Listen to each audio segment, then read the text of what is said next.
Hi, 5th grade. Welcome back.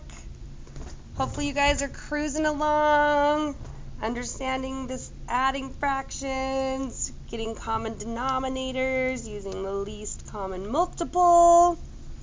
Today we're going to start into some subtracting fractions.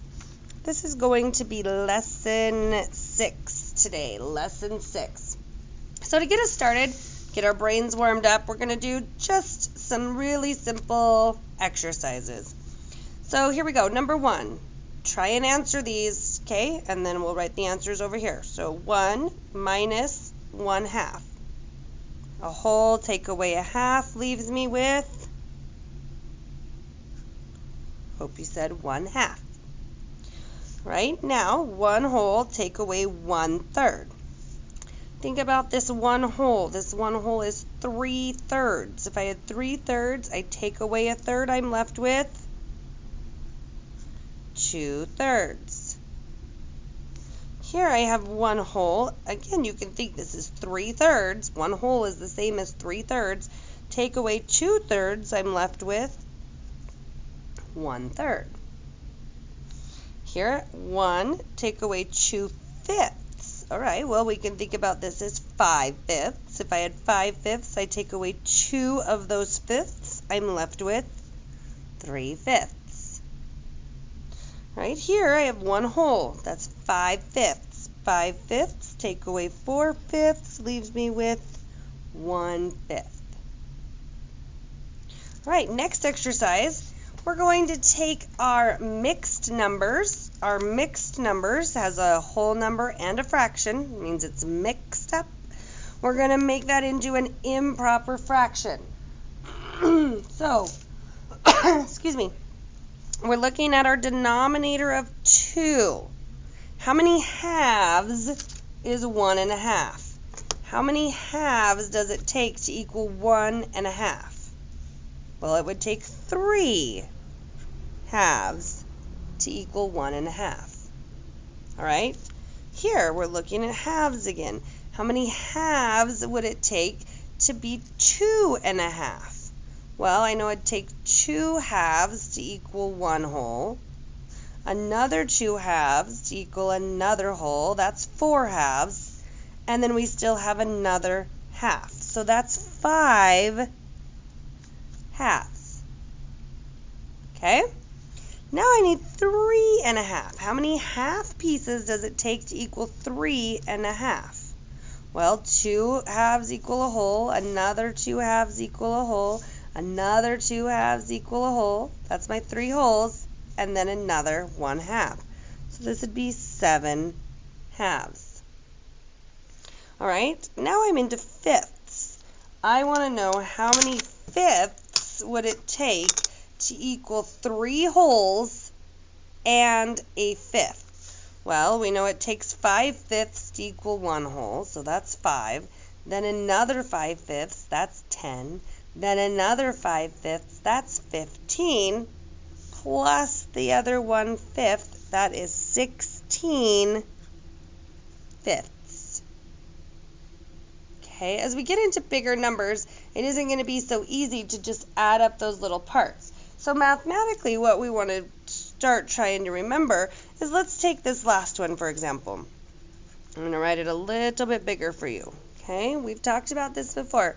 So step number 1, you're going to take your whole number.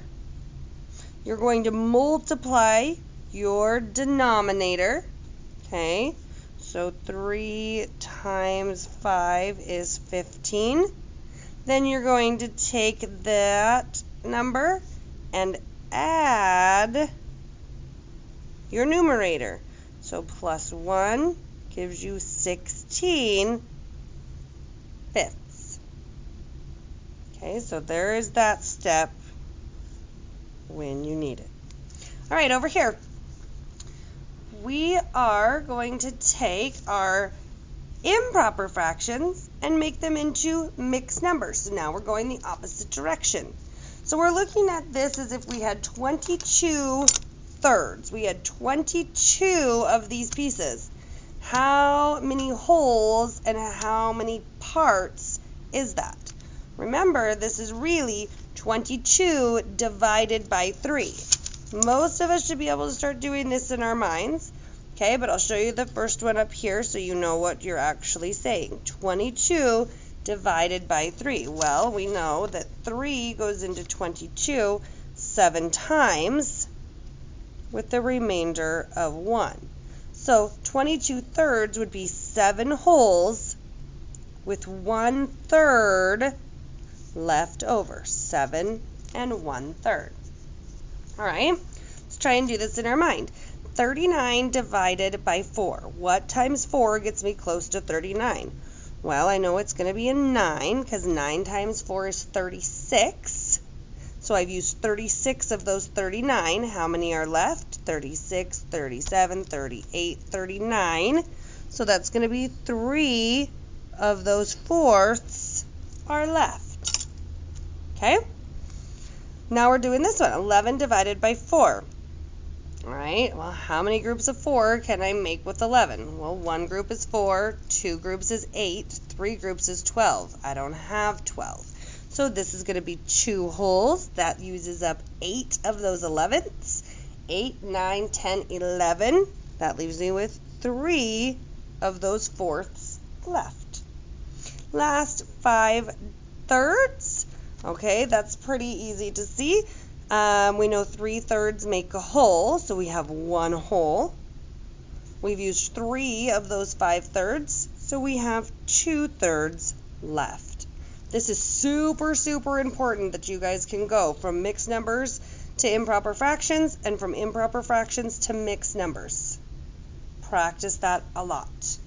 All right, going on to exercise 6, lesson 6. First problem that I have, I'd like to go over with you, says the Napoli family combined 2 bags of dry cat food in a plastic container. One bag had 5/6 of a kilogram. The other bag had 3/4 kilogram. What was the total weight of the containers after the bags were combined? What is the total weight of the containers after the bags were combined? Total weight tells us this is going to be what kind of a problem? Addition, right? We want total weight. All right, I want you guys to go ahead and pause the video. Go ahead and solve it, and then come back on and we'll discuss and see if you got it right. All right, guys, welcome back. Hopefully you took the time to solve this. We started our diagram with 5/6. 1, 2, 3, 4, 5, 6. I shaded in 5 of those parts. Over here I started out with 3/4, and I shaded in 3 of my 4 parts. I looked at these. I came over here. I listed my multiples of 6. I listed my multiples of 4. I found that my least common multiple was 12. That's what I have for my denominators. So my 6th I cut into half to make 12 parts. There's 10 of them shaded in. Here I split my 4ths into each of those into thirds, so I had 12 total parts. 9 of them were shaded in. Once I add those together, I got 19 twelfths. Okay, the other way that I want you guys to think about this is you can break this apart, right? And this is the same as 12 twelfths, which is 1 whole. If I take 12 of those 12ths, then over here I have 7 twelfths. So that's 1 whole and 7 twelfths. All right. Couple more quick problems to get you set up for lesson 6. We have 1 1/3 minus 1/2. Okay, so 1 1/3 minus 1/2. I'm actually going to hang on for this one because we're kind of over time for this. So come back for video 2.